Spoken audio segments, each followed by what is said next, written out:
আসছে বৃহস্পতিবার ধামাকা বাম্পার থাকবে সন্ধ্যাকালীন সাংস্কৃতিক অনুষ্ঠানে।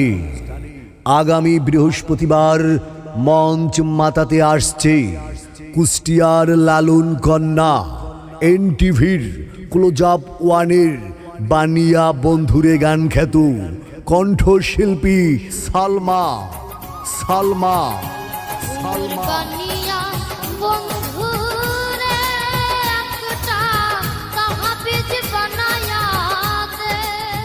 হ্যাঁ ভাই বোন বন্ধুরা, আসছে 6 আগস্ট রোজ বৃহস্পতিবার মঞ্চ মাতাতে আছেন লালন কন্যা সালমা।